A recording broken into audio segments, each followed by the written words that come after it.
J'ai jamais compris cet engouement critique pour la saison 1 de Andor. J'ai jamais été trop fan non plus de Rogue One. Je trouve qu'il y a beaucoup de longueur. Alors c'est très bien réalisé, mais je m'emmerde.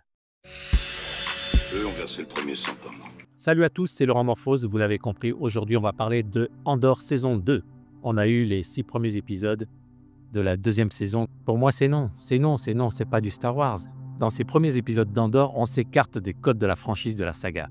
La série se concentre sur la construction de la rébellion, les intrigues politiques et les luttes internes des personnages. Cette approche interne et plus réaliste peut en déstabiliser plus d'un, habitué à un univers plus fantastique. La saison 2 plonge le spectateur dans un univers plus sombre, comme le massacre de Gorman, où des manifestants pacifiques sont écrasés par l'Empire. De telles scènes, bien que puissantes, semblent éloignées de l'esprit d'aventure et d'espoir qui caractérise habituellement Star Wars. Les éléments classiques de Star Wars et les éléments classiques de la saga sont pratiquement absents. Les sorties dans l'espace sont pratiquement inexistantes sur ces 6 premiers épisodes. La série se concentre sur des personnages qui œuvrent en coulisses pour renverser l'Empire, et cette absence d'iconographie traditionnelle peut donner l'impression d'une œuvre détachée de l'univers de Star Wars. Les protagonistes d'Andor sont complexes et nuancés. Cassian Andor, par exemple, évolue d'un voleur opportuniste à un membre engagé de la rébellion. Cependant, leur développement se fait souvent au détriment de l'action et de l'aventure, cher aux fans. Andor s'adresse à un public plus mature, recherchant une réflexion sur la politique, la morale et le sacrifice.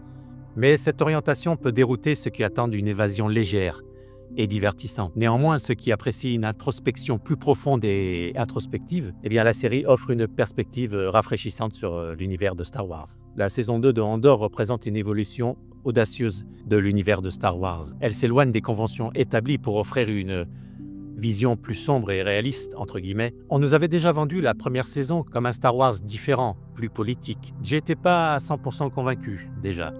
Mais curieux quand même. Avec la saison 2, on garde la même ligne, mais on n'évolue pas vers ce que George Lucas avait voulu insuffler à sa saga, à savoir un mélange de rêve, de réalisme, d'évasion, de spectaculaire, de sensationnel. Et pour moi, dans la série Andor, et notamment cette saison 2, les 6 premiers épisodes en tout cas, on n'a pas tout ça. C'est une série d'espionnage dramatique très sérieuse, avec des dialogues interminables. Star Wars, pour moi, c'est un équilibre subtil entre l'émerveillement et le dramatique. Il y a la guerre, la souffrance, oui. Il y a aussi de l'aventure, du souffle, de la mythologie, et surtout une musique grandiose pour nous emporter.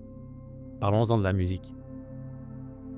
À un moment donné, dans, je ne sais plus quel épisode, le 2e ou 3e épisode, il y a une espèce de musique bucolique, là, du face. Ça n'a rien à faire dans Star Wars, ça. Dans Andor saison 2, on a droit à une ambiance froide, sombre, électronique, presque industrielle, un peu à la Blade Runner. Mais on n'est pas dans Blade Runner, on est bien dans Star Wars.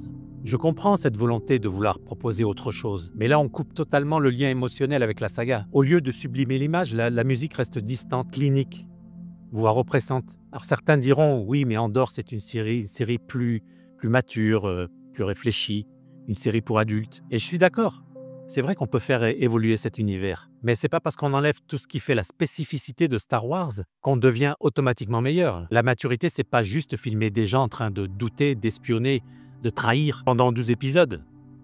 Enfin 6 en l'occurrence, à l'heure où je diffuse cette vidéo. Ce n'est pas juste faire une série lente, grise et sérieuse, avec une musique sans âme. La maturité, c'est savoir doser, c'est savoir raconter une histoire complexe sans perdre l'âme de l'univers. Or ici, pour moi, on a perdu l'âme de l'univers.